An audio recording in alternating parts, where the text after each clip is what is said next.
کۆمەک بەخشەکان و کڕیارەکان لەم بازاڕانەدا هاوکار و یارمەتیدەری یەکترین ئەوان بە خۆڕایی کۆمەکان دەبەخشن و کڕیارەکانیش بە نرخێکی زۆر هەرزان دەیکردنەوە. گودوێڵ یەکێکە لەو دامەزراوانە. براندن هێرلی سەرپەرشتیاری کڕین و فرۆشی گودوێڵەکانی واشنگتن دیسی باز لە بایەخی ئەم دامەزراوەیە دەکات.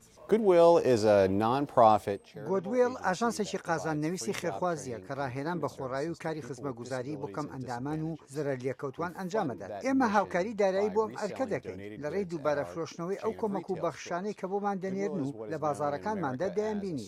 ڕەنگە هەموو کەسێک لە ماڵۆ شتێکی زیایی هەبێ، زۆر گرنگە خەڵک یە لێرە شتەکانی خۆی هاوبەشیەکە لەگەڵ کەسەکانی دیکەیە یەت بە خۆڕایی ئەم شتانە ئەبەخشێت بە گودوێڵ و زۆرێک لەو ناوەندە خێرخوازیانەی کە لە ئەمریکا هەیە لە سەرجەم ویلایەتەکانە هەن و لە سەرجەم شارەکان و لە سەرجەم شارۆچکەکانە گودوێڵ یان مێرسی هاوس یان زۆرێک لەو ناوەندانەی کە دۆنیشنی خەڵک ئەو بەخشینانەی خەڵکەوەکەنەوە و بە نرخێکی زۆر هەرزانی بەخشن بە خەڵک. ئێستا نرخ لەو خشل و ملوانکانە دەدەم کە خەڵق وەک کۆمەک بەخشیوێتی خەڵق حەز دەکات ئەم بابەتانە بکڕێت. هەندێک کەس دەیانەوێت خۆیان دروستی بکەن وەک ئەم پارچە خشل و موروانە یان وەک ملوانکەیە ئامادەیە. ئەم دامەزراوەیە لە چەند بەشێک پێگاتووە. بەشی وەرگرتنی کۆمەکەکان لە خەڵک و جاکردنەوەی سەرجەم پارچەکان و پاکردنەوە و ئامادەکردنیان بۆ فرۆشتن. لە پرسیارێکماندا لە کۆمەک بەخشێک ئایا ئەم کارە خێرخوازیە فەرهەنگی ئێوەیە لە وڵاتەدا؟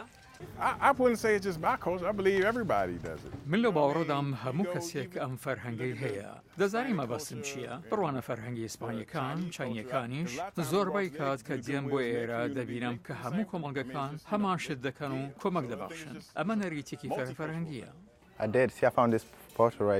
من لە کۆلیژم هاتووم بۆ ئێرە ئەم تابلۆیم بە $12 کڕیوە. دەیبەم بۆ ژوورەکەم لە بەشی ناوخۆ بە نرخێکی باش دەستم کەوت بە دڵنیاییەوە لە دەرەوە نرخی گرانترە. چەندین ساڵە خەڵک کۆمەک دەبەخشێت و خەڵکانێکی زۆریش بە نرخێکی کەم سوود لەم بازاڕانە وەردەگرن. گودوێڵ واتە ئەو دامەزراوە دێرینەیە کە زیاد لە سەدەیەکە بەردەوامە. گودوێڵ لە ساڵی 1902 لە بۆستن دامەزراوە لەلایەن قەشە ئێدگار هەڵمزەوە کە وەزیری کریستیانە میزۆدۆکسیەکان بووە. بەڵام گۆدوێڵەکەی واشنگتن ئەوەی کە ئێستاکە ئێمەی لین لە ساڵی 1935 دەستی بەکارەکانی کردووە واتە نزیکەی 80 ساڵە ئێمە لێرە کارەکەین. گودوێڵێکێکە لەو سەدان دامەزراوە کۆمەک بەخش و کارە خزمەتگوزاری و هاوکاریانەی کە ئەمریکای پێدەناسرێتەوە. ئەزمموی 14 ساڵی گودوێڵ لە کاری کۆمەک کۆکردنەوەدا پێمان دەڵێ کە چەند بە سوودا بۆ تەواوی کۆمەلگا. ئەم ڕۆحیەتی کۆمەک بەخشین و هاوکاریانە کۆمەلگەی ئەمریکی زیاتر پێکەوە گرێداوە. ئاسۆ جەبار، دەنگی ئەمریکا.